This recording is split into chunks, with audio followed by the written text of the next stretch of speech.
इसे कमेंट पे थैंक्स लिखते लिखते थक चुका हूँ।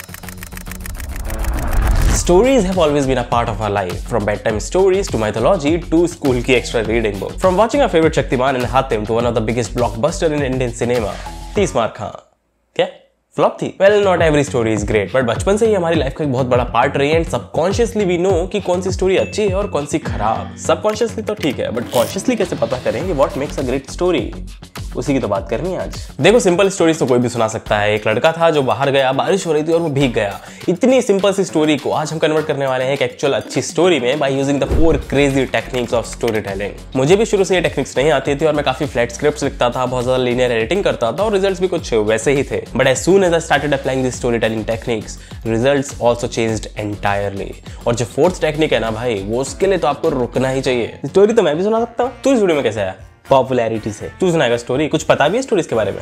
और क्या सुन, एक था राजा, एक थी रानी, दोनों मर गए, खत्म कहानी। अब स्टोरी तो बारिश में भीगने की थी। Oh right. एक था लड़का, बारिश हो रही थी, लड़का मर गया, खत्म कहानी। मेरी चप्पल कहाँ है? हमें स्टोरीज इतनी पसंद इसलिए आती है because they give us a new world, new reality, और ये फील देते हुए कि भाई हम उसका एक पार्ट है। एग्जाम्पल के लिए मार्वल सिनेमैटिक यूनिवर्स या हैरी पॉटर एक ऐसा अनरियल वर्ल्ड प्रेजेंट करते हैं जिससे हम कनेक्टेड फील करते हैं, and that's why We love those stories. पर हर ग्रेट स्टोरी के पीछे एक फॉर्मूला और एक स्ट्रक्चर होता है। एक स्ट्रक्चर के बिना कोई स्टोरी बढ़िया हो ही नहीं सकती। एंड इस वीडियो में मैं देने वाला हूं अपना पर्सनल स्टोरी टेलिंग फॉर्मेट, जो कि मैं पर्सनली यूज करता हूं to make my normal stories into great ones. Point 1, the build. भाई प्लीज मुझे भी सिखा देना, मेरे को भी यूट्यूब चैनल खोलना है अपना। अबे समझाने तो दे।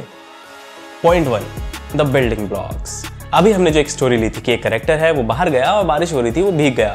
अब स्टोरी में हमारे पास कोई इन्फॉर्मेशन ही नहीं है कि कैरेक्टर कौन है, उससे बाहर क्यों जाना था और बारिश में भीग जाने से उसे कोई मेजर इश्यू तो नहीं हुआ है। यहाँ हमारे पास कुछ भी इन्फो नहीं है, ना ही कोई स्टेक है स्टोरी में और ना ही कोई आइडिया। इस कॉन्टेक्स्ट की बात तो हम नेक्स्ट पॉइंट में करेंगे। उससे पहले देखते हैं स्टोरी टेलिंग के 3 essential building blocks: character, conflict and change. अपनी स्टोरी को बेटर करने के लिए वी कैन डिफाइन कैरेक्टर, एक लड़का जिसे बाहर जाना है। कॉन्फ्लिक्ट, बाहर जाना है पर मन नहीं है, हमें बारिश हो रही है। ओह, एंड देन चेंज। ये चेंज पॉजिटिव हो सकता है या नेगेटिव हो सकता है डिपेंडिंग ऑन आवर स्टोरी। इस स्टोरी के लिए पॉजिटिव ले लेते हैं। जैसे स्पाइडरमैन मूवी में अंकल बेन के मर जाने के बाद, which was a conflict by the way, Peter Parker के पास 2 ऑप्शन थे, वो या तो एक हीरो बन सकता था या एक विलन भी, पर चेंज नीडेड था। क्योंकि अगर आपकी स्टोरी में कुछ चेंज ही नहीं हो रहा है तो आपकी स्टोरी बहुत इंपैक्टलेस, बहुत मीनिंगलेस सी लगेगी। मान लो मकड़ी के काट जाने के बाद कुछ होता ही नहीं।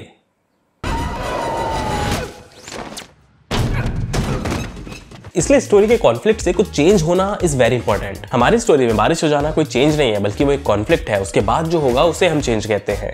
फिलहाल के लिए हम मान लेते हैं कि हमारा चेंज पॉजिटिव होने वाला है, नेगेटिव नहीं। एग्जैक्टली क्या चेंज होगा वो हम अगले पॉइंट में डिस्कस करेंगे। तो अब हम डिफाइन कर चुके हैं हमारा कैरेक्टर, कॉन्फ्लिक्ट और चेंज। अबे पर ये तो अभी भी नहीं पता कि उसे बाहर क्यों जाना था और भीगने से क्या हुआ। वही तो हमें अपने नेक्स्ट पॉइंट पे लेके जाता है। अब कैरेक्टर, कॉन्फ्लिक्ट और चेंज तो बिल्डिंग ब्लॉक्स थे, मतलब ईंटें थी, लेकिन घर बनाने के लिए नक्शा भी तो चाहिए।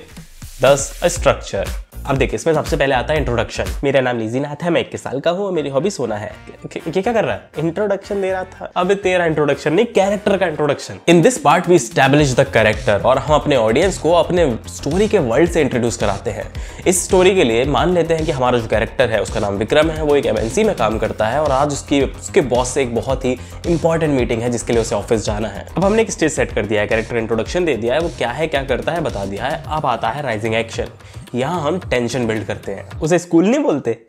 यहाँ हम ऑब्स्टेकल इंट्रोड्यूस कराते हैं कि उसको बाहर जाना है पर बारिश हो रही है, उसकी बहुत इंपॉर्टेंट मीटिंग है, बॉस के कॉल्स आ रहे हैं, वो बाहर जाता है। लेकिन I know this one, climax. Climax is somewhat a high point of a story, जहां पर इमोशंस एकदम पीक पर होंगे, मतलब एकदम ऑफिस वर्सेस बारिश। यहाँ पर एक चीज बहुत जरूरी है जिसके बिना पूरा का पूरा क्लाइमैक्स ही फीका लगेगा, दैट इज इमोशंस। उसकी बात हम अगले पॉइंट में करेंगे, बट उससे पहले let's write down the climax. Vikram already late है, वो बारिश में भीग चुका है, उसकी बाइक बीच रास्ते में बंद पड़ गई है और बॉस के कॉल्स पे कॉल्स आए जा रहे हैं। तू समझ रहा है मैंने यहाँ क्या किया? हाँ, लिख दिया। अब एक क्लाइमैक्स के टाइम पे व्यूअर या ऑडियंस को मैक्सिमम इमोशंस देने होते हैं, इसलिए इतनी सारी चीजें एक साथ इंट्रोड्यूस करा दी हैं कि इतना सब कुछ हो रहा है ताकि एक क्लाइमैक्स वाला फील आए। आपको कुछ ऐसा देना है जिसकी वजह से ऑडियंस के माइंड में एक इमोशनल बर्स्ट हो कि भाई बारिश हो रही है, वो भीग रहा है, बाइक स्टार्ट नहीं हो रही है, बॉस के कॉल्स आ रहे हैं, मीटिंग लेट हो रही है, क्या होगा अब आगे। ये चीज आई ना आपके दिमाग में, ऐसी ही चीज आपके ऑडियंस के दिमाग में भी आनी चाहिए कि अब आगे क्या होने वाला है। और सोचो, अभी हमने बस 2 ही टेक्निक यूज करी है and story is already 10x better. 2 technique तो अभी बाकी हैं। पर आगे बढ़ने से पहले आपको लग रहा होगा कि इस टाइप की स्टोरी टेलिंग हर वीडियो में तो यूज नहीं हो सकती। अगर हम कोई नॉर्मल इन्फॉर्मेटिव वीडियो बना रहे हैं, जैसे कि बैठ के बोल रहे हैं, वहां कैसे करेंगे इस टाइप की story telling? It is possible to have great story telling in normal videos also. Even video editing करके आप स्टोरी टेलिंग का यूज कर सकते हो। ये जो मैं आपको दे रहा हूँ, ये जो मैं आपको दे रहा हूँ ये बस एक फॉर्मेट है। Feel free, you have all the freedom to change it और एक्सपेरिमेंट विद इट। काफी लोग क्लाइमैक्स से अपनी वीडियो को या स्टोरी को शुरू करते हैं। जैसे कि आपने व्लॉगर्स को देखा होगा, वो अपनी स्टोरी का सबसे इंटरेस्टिंग पार्ट उठा के सबसे शुरू में लगा देते हैं, दस grabbing viewers attention in the first second. Suspense, viewer को दिखाना है लेकिन सब कुछ नहीं।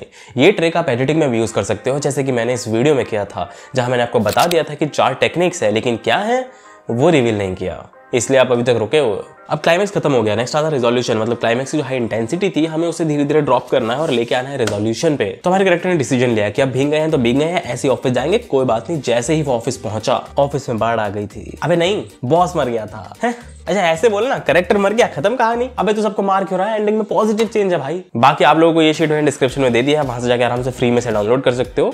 और इसमें अपने जितने भी सेक्शंस है, कैरेक्टर कॉन्फ्लिक्ट, इंट्रोडक्शन, वहां पे अपने अपने डिटेल्स या फिर डिस्क्रिप्शंस लिख के अपनी स्टोरी को बिल्ड कर सकते हो। And it is very important to know कि rules are meant to be broken. आप जिस तरीके से चाहो उस तरीके से स्टोरी टेलिंग कर सकते हो, जो रूल चाहो वो रूल चेंज कर सकते हो। बस अगले पॉइंट का ध्यान रख लेना, बिकॉज उसके बिना तो सब कुछ फॉलो करके भी स्टोरी खराब ही होने वाली है। जैसे ही ऑफिस पहुंचता है, उसे लगता है कि आज तो जॉब गई, क्योंकि एक तो वो भीग चुका है, ऊपर से बहुत लेट आया है। लेकिन उसका बॉस उसे अप्रिशिएट करता है कि भाई भीगते हुए भी बंदा ऑफिस आया है, और उसको उल्टा प्रमोशन दे देता है। समझ रहा है, पॉजिटिव चेंज ऐसे होती है एक डिसेंट स्टोरी रेडी।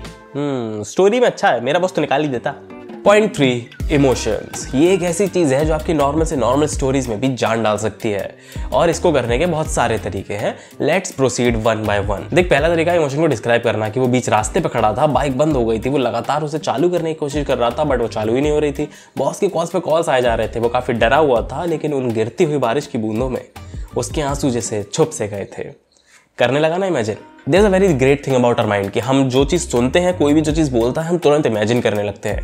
जैसे कि मैं आपसे बोलूँ कि बीच पे दौड़ते हुए घोड़े जा रहे थे, तो आप इसे इमेजिन करने भी लगोगे। तो इमोशंस को वर्ड में रखना is very very important, and editing में आप उसे 10x एनहांस कर सकते हो by using correct music and sound effect. मैंने जो आपको स्टोरी अभी बताई थी, उसी सेम स्टोरी को मैं साउंड इफेक्ट और म्यूजिक के साथ बताता हूँ, एंड आप खुद देख लेना कि वो बीच रास्ते पे खड़ा था, बाइक बंद हो चुकी थी, वो लगातार उसे चालू करने की कोशिश कर रहा था। दूसरी तरफ बॉस के कॉल्स पे कॉल्स आ रहे थे, आज शायद उसकी जॉब खतरे में थी, वो काफ़ी डरा हुआ था। उन गिरती हुई बारिश की बूंदों में उसके आंसू जैसे छुप से गए थे।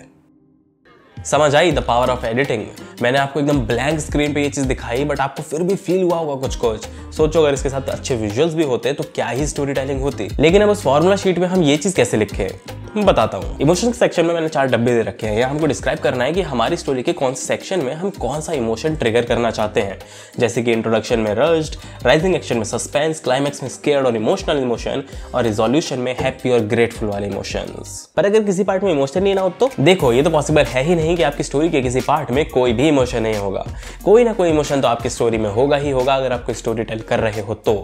बस आपको वो आइडेंटिफाई करना है। और फिर भी अगर आपको समझ में नहीं आ रहा है कि क्या इमोशन रखना है, तो भाई ये याद रखना कि it is very necessary to keep changing the emotions in story telling. तो आपके पिछले सेक्शन और नेक्स्ट सेक्शन के में जो भी आपके इमोशंस हैं, उनसे हट के कोई इमोशन बीच में डाल दो, and your story will become great. इस टेक्निक का यूज मैंने अपनी लास्ट वीडियो में भी किया था, हालांकि उसमें मैंने 4th टेक्निक का यूज भी बहुत अच्छे से करा था, जिसके बारे में हम थोड़ी देर में बात करेंगे। तो अभी के लिए मैं अगर ब्रेकडाउन करूं अपनी लास्ट वीडियो का, तो उसके इंट्रो में था chaotic depressing emotion, and rising action में था स्केयर्ड रेस्टलेस इमोशन, और क्लाइमैक्स में it was so emotional that he wanted to jump from the building, thus again a depressing emotion। And then resolution में it was normal motivating conversational type of emotion, जब तक and में हमारा next point नहीं आ गया, the twist.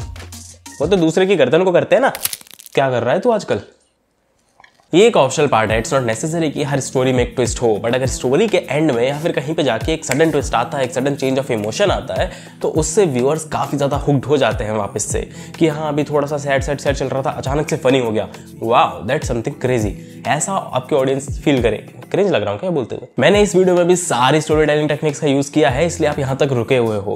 हालांकि एक informative video है जिसमें बस बैठ के चीजें बता रहा हूँ, तो आपको उतना ज्यादा समझ में नहीं आया होगा, बट बैकएंड पे मैंने सारी टेक्निक्स यूज करी हैं। मेरी लास्ट वीडियो में मैंने ट्विस्ट का इस्तेमाल किया था, जैसे ही लगने लगा था कि हमारा कैरेक्टर सुसाइडल थॉट से बाहर आ गया है, वैसे ही दिस हैपेंस। अचीव तो नहीं कर पाया ना कुछ, वहीं से तो बात चालू हुई थी, पर इसके बाद ऐसा लगा कि थोड़ा इमोशनल टर्न आ जाएगा, कैरेक्टर थोड़े से डिप्रेसिंग हो जाएंगे, लेकिन देन दिस हैपेंस। और बोल रहे थे कि इसकी जर्नी थोड़ी लंबी है इसलिए टाइम लग रहा है, पर इसकी जर्नी तो बहुत छोटी निकली।